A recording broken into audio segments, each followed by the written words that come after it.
Hello everyone and welcome. In this video I'm going to show you 8 amazing walks that you can do in the Peak District. So the Peak District is the UK's oldest national park and it is just packed full of stunning views, epic caves, incredible history, abandoned mines and more. So firstly, I'm starting off with a bang because this is one of my personal favourites, which is the walk going around the Manifold Valley via the epic Thor's Cave. So this walk is located in the south of the Peak District and is around 5 miles long, so it might take you around 3 hours to do, but it took much longer for us because we spent way too long inside Thor's Cave just staring at rocks and things. So firstly, I'll talk about the star of the show for this hike, and that is Thor's Cave itself. So it's a completely natural cave and contains evidence of human occupation from around 11,000 years ago. The view from Thor's Cave is astounding, but one thing I will say is good luck getting into the cave itself because the rocks that you have to climb at the entrance of the cave are some of the most slippery things I have ever had to climb. It's a wild Ellie in Thor's Cave. Yes. Because he's my favourite Avenger. So, as well as Thor's Cave, you can explore around the Manifold Valley for a really nice and relaxed walk admiring some of the classic Peak District scenery before circling back to Wetton. And that summarises my first suggestion. So before I move on to the next suggestion, I just want to quickly mention that for every single walk that I talk about in this video, I have posted links down in the description with even more details about each walk. So be sure to check those out if you're interested in any of these hikes, which I'm sure you are, because they're all great. Secondly, I have a shorter and slightly more accessible walk, which is great if you only have a couple hours spare and you fancy a walk. And that is a circular walk around Bamford Edge.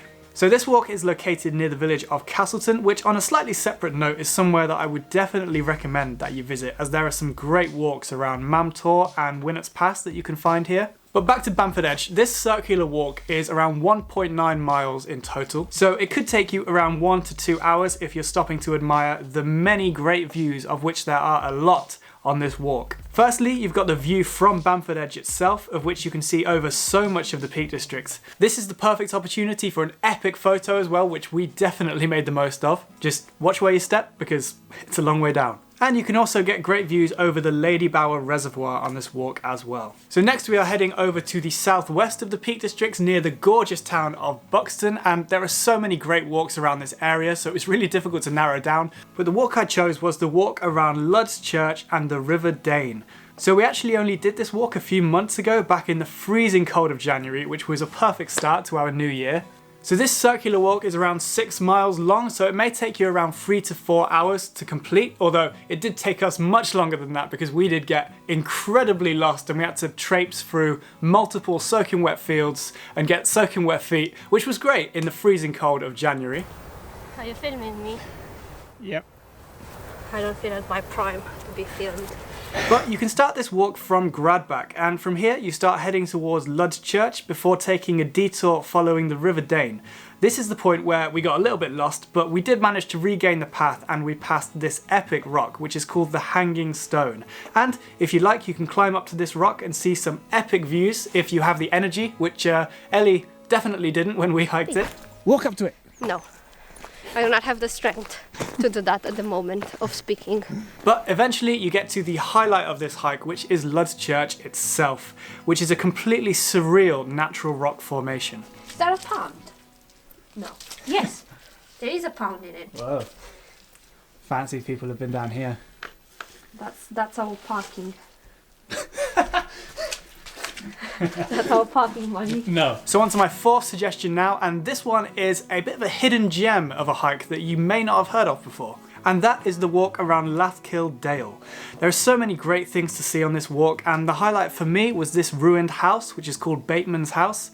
I mean, the structure of this house is impressive enough, but if you do venture behind it, you'll see this ladder, and this is open for you to go down, and it leads directly underneath the house. And here you can find a shaft, and this used to contain a pump that they used to drain the mine that was once here. It's just amazingly unexpected and well hidden.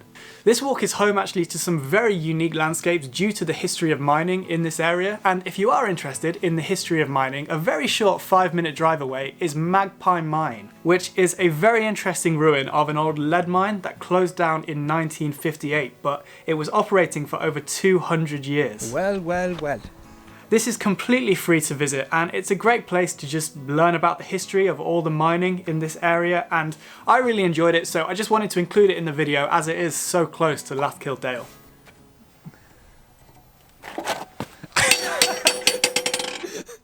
So for number 5, I chose a couple of short but sweet hill climbs that contain a little bit of scrambling, because who doesn't love that? This walk again is located very close to Buxton and involves not one but 2 hills, and that is Parkhouse Hill and Crome Hill. We actually only hiked up Crome Hill as we wanted to find a great spot to photograph the epic sunset that day, as the views from these hills are amazing. And now for a slightly longer hike up to the highest point of the Peak District, which is Kinder Scout. So this is located in the north of the Peak District again, and it's another personal favourite of mine. There are so many options of which route to pick, but we did a little bit of a combination of some different routes. So we started at Edale, which is the most common start point. That way you can ascend Kinder Scout via Jacob's Ladder, which is a really fun climb, and you can get great views of the surrounding areas as you climb. Once you pass Jacob's Ladder, it is then a relatively easy walk up to the peak of Kinder Scout, where you can find this epic rock formation, and you can just chill out here and figure out which way you want to go down. Obviously, if you've parked at Edale, you need to descend back down the same way, but then you would miss out on this massive landmark of Kinder Downfall, which is the tallest waterfall in the Peak District, being around 30 meters tall. And you can only see this when descending the opposite side of Kinder Scout, but that's what we did. We passed Kinder Downfall and then walked down towards Kinder Reservoir, which did initially start as us getting completely lost and hiking down the complete wrong side of the mountain, but turned into a very happy accident as we got to see all these great things. So for this next walk, I chose Dovedale. So right now we are... It doesn't have the mic on. We started this walk at Ilam Park, which is a really nice place in itself that you can see here. We then walked across some fields for around 2 miles until we got to the iconic Dovedale Stepping Stones, which is a perfect place for a short break. And then we continued following the river and seeing these incredible rock formations until we reached the grandest of them all, which is Reynards Cave. And this was a really great place to explore. Show us how you walk. I walk like this. Oh my god, that's such a cool walk, Alex. Wow. So now for my final suggestion of the video, and there are a couple of routes going across the Peak District that are made from the routes of old railway lines. And I'm going to focus mainly on the Monsal Trail for this video, which is 8.5 miles long and has so many interesting landmarks along the way. So one thing to note, unlike the rest of the hikes that I've talked about in this video, this one is not a circular, so bear in mind that you do have to go back the exact same way that you came. We actually cycled the route instead of walking it so that we can make it there and back in time, so maybe that's some food for thought for you. But you can start this hike at the village of Bakewell and maybe load up on some Bakewell tarts for your journey, and then begin your hike. You'll pass a lot of remains and evidence of when this used to be a railway line, such as old stations like this one. I have arrived at the station.